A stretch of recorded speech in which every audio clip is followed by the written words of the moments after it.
Right, bit of an update. What have I done? Right, I've been doing some more rubbing down. I've done the outside surfaces of the doors. Can't lift them up because I've got a whole load of crap in here. But you just have to take my word for it. Anyway, there's the good front wing, which is the driver's side. So that's all fairly nicely sanded. There was no damage to it, fortunately. And the doors are up this way because I've been having a go at the door jambs, if you like. And I've already put some zinc primer on the bottom edge of that one. I don't think I need to do it. I did do a little spray on here, but I need to give it a dab. Actually, that's why I had the thing upside down, because I need the paint to drain to the other end. Right, so I've only got this side to do on this one. I won't be taking the hinge off because it's preset for me to put the door back onto the vehicle. Right, what else? Now, I have been playing around with the rear differential. So I've loaded it all onto another pallet, so everything that you see there is more or less ready to go back on.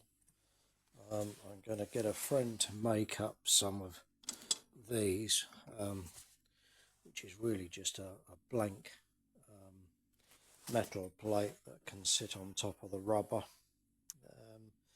The springs were supposedly sat on them, but one of them's rusted away almost to nothing, and there's only half of it there. I think I said all this before. And then brakes, I'm just going to give them a clean up and paint them some different colour. I'm not quite sure what I'll do. I might actually paint them with the light blue, which will be the same as the bodywork.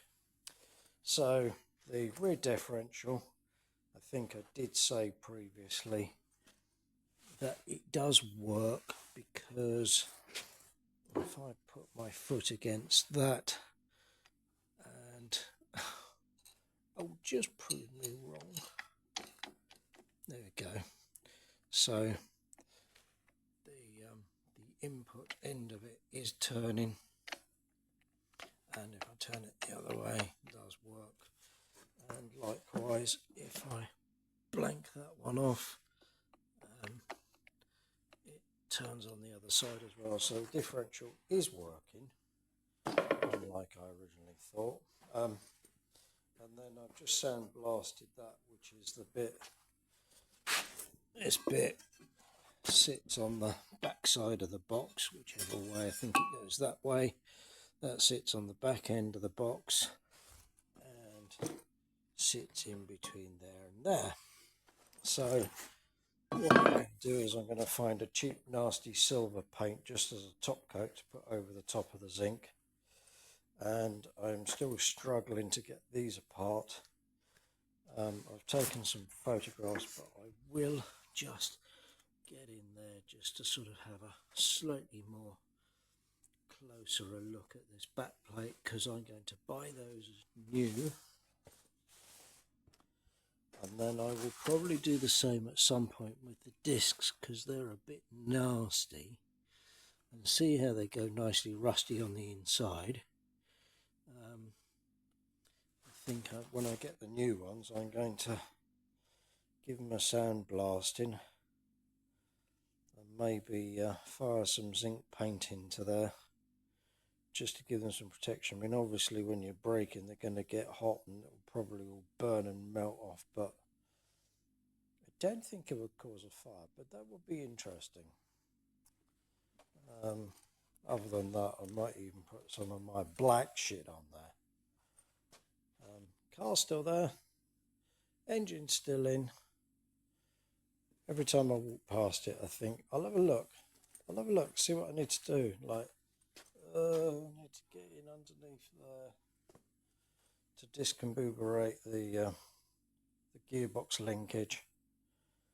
I am very tempted to kind of, the trouble is there's nowhere for me to put a chain on. So I am tempted to undo the mounts on both sides. If there were mounts to put chain on, which I don't think there is, and I can't, I've had a look at the head and everything, and I can't see if there's any. Normally you get an engine with loops on it, and I suppose they stopped doing that because they probably don't like people taking engines out. They want to take it into an Audi dealer and get it done that way.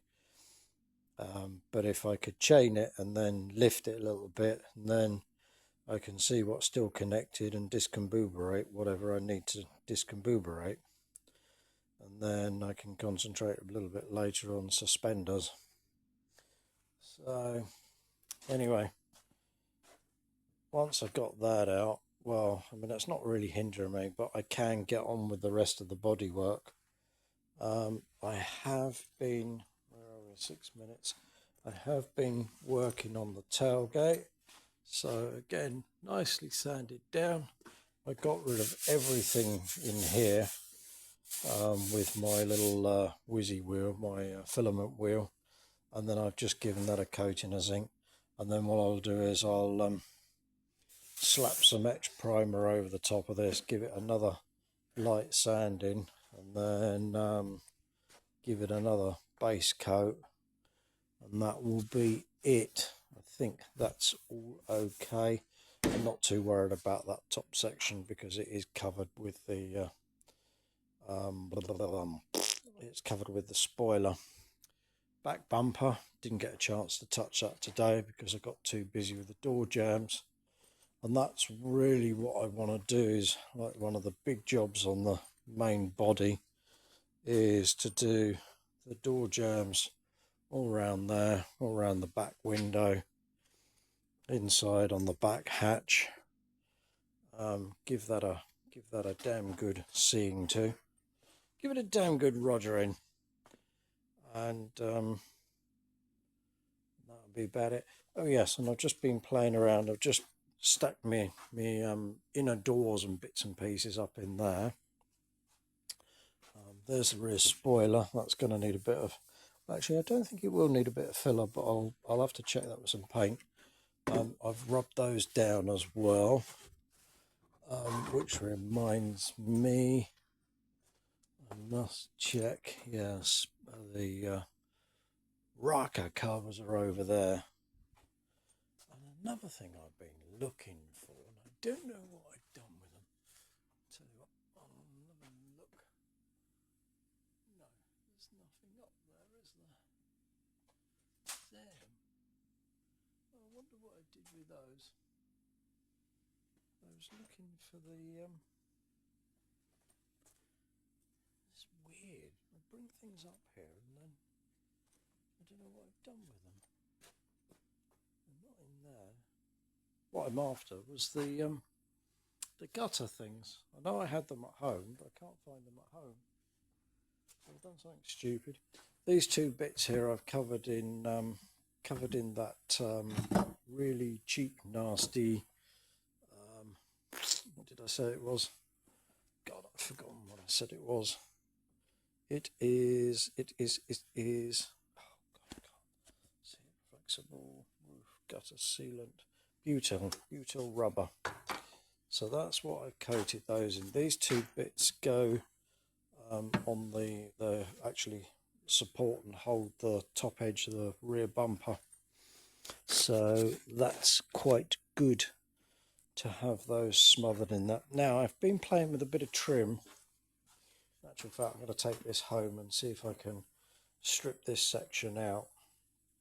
But I got two samples in, which obviously you can see straight away in front of you. I prefer that, and I think this turquoisey cyan blue is more to the same flavour as the paint that I'm going to get for the car.